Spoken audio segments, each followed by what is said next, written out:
बिस्मिल्लाहिर्रहमानिर्रहीम। Dear students, अस्सलाम वालेकुम। उम्मीद है कि आप सब खैरियत से होंगे। जैसा कि आप लोग जानते हैं कि स्मोक की वजह से क्लासेस जो हैं वो ऑनलाइन हो गई हैं, दायरे बंद हो गए हैं।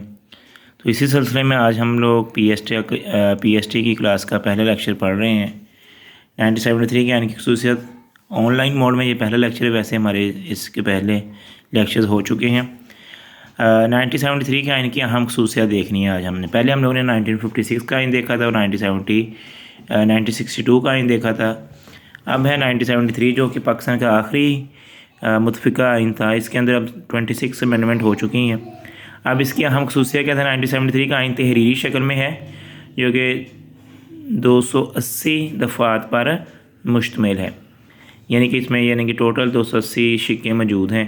पॉइंट नंबर 2 है करारदाद मकासद को आइन के दिबाचे में, यानी कि आइन के मसवदे में शामिल किया गया था। यानी कि करारदाद मकासद मैंने पहले भी बताया था आप लोगों को, जब 1949 में मंजूर हुई तो आइन का पहला एक मसवदा था, यानी कि जो आइन के अहम निकात थे वो करारदाद मकासद में मौजूद थे। मुल्क का नाम इस्लामी जमहूरिया पाकिस्तान रखा गया और ये बांग्लादेश का हमसे अलग होने के बाद पहला आइन था। पाकिस्तान का सरकारी मज़हब इस्लाम, सदर और वज़ीर आज़म का मुसलमान होना इसमें लाजमी करार दे दिया गया। और पहली दफ़ा 1973 के आइन में मुसलमान की तारीफ़ भी बयान कर दी गई कि मुसलमान कौन होगा। मुसलमान की तारीफ़ की गई और अहमदियों को गैर अहमदी जो मरज़ई होते हैं, ये लाहौरी ग्रुप भी इनको कह देते हैं, कहते हैं इनको गैर मुस्लिम करार दे दिया गया। मुसलमान की तारीफ़ की गई कि वो जो आखिरी नबी हज़रत मोहम्मद सल्लल्लाहु अलैहि वसल्लम के ऊपर ईमान लाएगा, उनको आखिरी नबी मानेगा और क़यामत के दिन पर यकीन रखेगा, उसको मुसलमान डिक्लेयर किया गया।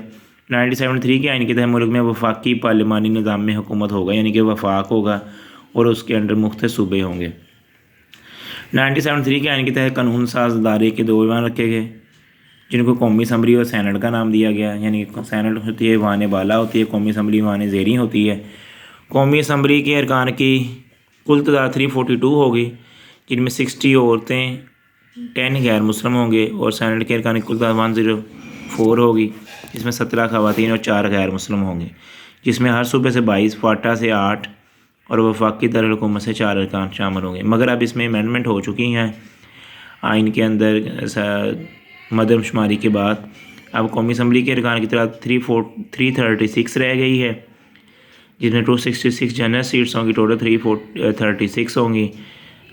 उसके बाद सैनट जो है उसके अरकान की तादाद 96 रह गई है, क्योंकि फाटा जो है वो KPK के साथ शामिल हो गया है। अब इसमें हर सूबे से 23 सीट्स होंगी और 4 जो होंगी वो इस्लामाबाद से होंगी। आइन के तहत अदलिया की आज़ादी की मुकम्मल ज़मानत फराहम की गई है। आइन में इस बात की वजाहत कर दी गई, कानून की नज़र में तमाम शहरी बराबर है। आइन में शहरियों को बुनियादी हकूक़ की फराहमी मुकम्मल, यानी कि जो रियासत जो है उसके ज़िम्मे शहरियों की बुनियादी हकूक़ की हिफाजत का ज़िम्मेदारी है।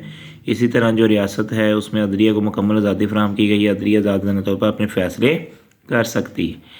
आइन के तहत उर्दू को पाकिस्तान की कौमी ज़बान करार दे दिया गया। इसके बाद आता है कि 1973 के आइन के तहत वफाकी हुकूमत का ढांचा बयान करें किस किस्म का होता है। यहाँ पे मेरे पास एक फ़्लो चार्ट के स्वरूप में दिखाया गया है कि 1973 के आइन के तहत वफाकी ढांचा कैसा था।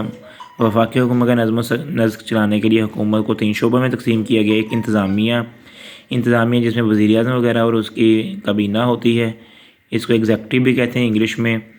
उर्दू में वज़ीर आज़म इसका इंतज़ामी सरबराह होता है। सियासी इंतज़ामिया होती है जिसमें वफाकी वज़ीर और वज़ीर ममलकत होते हैं। वफाकी वज़ीर मुकम्मल वज़ीर होते हैं। वज़ीर ममलकत जो होता है ये वज़ीर से एक दर्जे कम होता है। वफाकी वज़ीर के अंडर वफाकी सेक्रेटरी 22 ग्रेड होगा, जॉइंट सेक्रेटरी होता है 20 ग्रेड का, डिप्टी सेक्रेटरी होता है 19 ग्रेड का, और सेक्शन ऑफिसर होता है। ये सरकारी इंतज़ामिया होती हैं, यानी कि सियासी जो होती हैं वो हर 5 साल के बाद चेंज हो जाती हैं।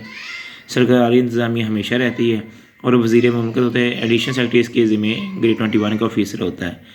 मुकन्ना कहते हैं हम लोग पार्लियामेंट को कहते हैं, जिसमें कानून साजी होती है। इसमें सदर इसका आइनी सरबराह होता है, सैनट ईवान बाला होती है और कौमी असम्बली ईवान ज़ेरी होती है। फिर अदलिया जुडिशरी है, चीफ जस्टिस ऑफ पाकिस्तान इसका सुप्रीम कोर्ट का सरबराह होता है।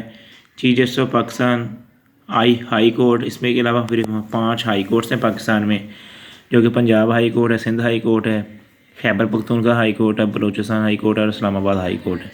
फिर इसके अंडर नीचे डिस्ट्रिक्ट कोर्ट्स होती हैं, सेशन कोर्ट्स होती हैं और हर ज़िला में सेशन कोर्ट्स होती हैं। बाकी इसका मज़ीद हम कल देखेंगे इंशाअल्लाह। तब तक आप लोगों ने ये लेसन याद कर लेना है। उम्मीद है कि आप लोगों को इसको चीज़ों की अंडरस्टैंडिंग होगी जो चीज़ आपको नहीं समझ आई आप मुझसे टेक्स्ट करके पूछ सकते हैं। ओके, अल्लाह हाफिज़।